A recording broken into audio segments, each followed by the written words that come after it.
வணக்கம் எல்லோருக்கும். இந்த பரந்த வெளியில் பறக்க துடிக்கும் எண்ணங்களோடு ஒவ்வொரு மனிதனும் பயணிக்கின்ற ஒரு சிந்தனையில்தான் உதித்தது தான் இந்த வார்த்தைகள் எல்லாமே. இன்றைக்கி எல்லாருமே நேற்று இன்று நாளை அப்படின்னு சொல்கிற மாதிரி, நாளை என்பது மதிமேல் பூனை, இன்று மட்டுமே ரொக்க பணம் அப்படின்னு சொல்லியிருப்பார் கலைஞர். அதே போல் இன்றைக்கி எல்லாருடைய மகிழ்ச்சியுமே 100% இருக்குது. அந்த 100% மகிழ்ச்சியை ஒவ்வொருத்தருமே ஒரு 10% கூட அந்த மகிழ்ச்சியை இருப்பது இல்லை. ஏன்னா எதிர்காலத்தை நம்பியோ ஏதோ ஒரு விஷயத்து மீது ஆசைப்பட்டோ பிரியப்பட்டோ அதையே நோக்கி பயணப்பட்டுக்கிட்டு இருப்பாங்க. அப்படி பயணப்படும் பொழுது இந்த உலகம் நமக்கு மிகப்பெரிய ஒரு யதார்த்தம் நிறைந்த இயல்பான ஒரு உலகம். அந்த இயல்பான உலகத்தில் யாருமே இயல்பாக இருக்க மாட்டாங்க. இயல்பாக இருப்பதில்லை, நடப்பது தான் நடக்கும்.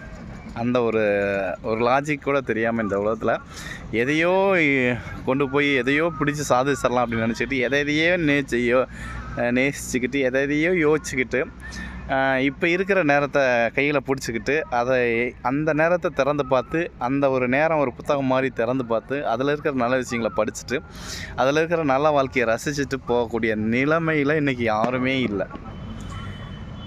இது எனக்கே இப்போ தான் புரியுது. ஏன்னா வாழும்போதும் ஆனால் அனுபவிக்கும் போதும் ஒவ்வொருத்தனுக்கும் புரியும் அப்படின்றாங்களே. அப்போ அந்த அனுபவங்களை சீக்கிரமாக நம்ம கற்றுக்கணும். அப்படி இல்லைன்னா வாழ்க்கை ரொம்ப கசந்து போயிடும். ஒவ்வொரு நாளுமே தொலைந்ததை பற்றியும் எதிர்காலத்தை பற்றியுமே நம்ம நினச்சிட்டு இருக்கிறதுனால எந்த பிரயோஜனமும் இல்லை. வாழ்க்கை மிக குறைவு. எதை எப்போ பார்க்கணுமோ அதை அப்போ பார்க்கணும், எதை எப்போ கேட்கணுமோ அதை இப்போ கேட்கணும். இப்போ என்ன நம்ம செய்யணுமோ அந்த விஷயத்தை நம்ம தவற விட்டுறோம். அப்படி தவற விடுறதுனால தான் இந்த உலகத்தில் நிறைய பேருக்கு மனநோயும் உடல் நோயும் ஏற்பட்டு கொண்டே இருக்கிறதுங்கிறது எழுதப்படாத ஒரு உண்மை. அதனால் எப்போவுமே இப்போ என்ன நடக்குது, இப்போ நம்ம ஒரு நடந்து போகிறோமா, அதை ஒரு விஷயங்களை பார்த்து ரசிக்கிறோமா சிரிக்கிறோமா, அதை மட்டுமே ஃபோக்கஸ் பண்ணணும்.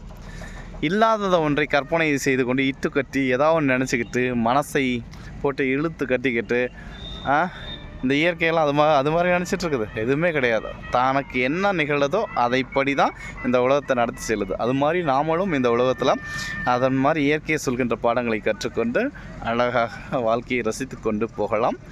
வாழ்க்கை எல்லோருக்கும் எளிது. நாம் எடுத்துக்கொண்ட வாழ்வை பொறுத்து, நம்ம எடுத்துக்கொண்ட சிந்தனையை பொறுத்து இந்த உலகத்தில் எல்லாமே அழகானது தான். வாழ்க்கையை ரசித்து வாழ்வோம். நன்றி, நல்லது, மகிழ்ச்சி. பிடிச்சதுன்னா வச்சுக்கோங்க, இல்லைன்னா விட்டுருங்க. அவ்வளோதான். பிடிச்சதுன்னா லைக் பண்ணுங்கள், ஷேர் பண்ணுங்கள், கமெண்ட் பண்ணுங்கள். மறக்காமல் நம்முடைய கரிகாலிக்கவி சேனலை சப்ஸ்கிரைப் பண்ணுங்கள். நன்றி, நல்லது, மகிழ்ச்சி, வாழ்த்துக்கள்.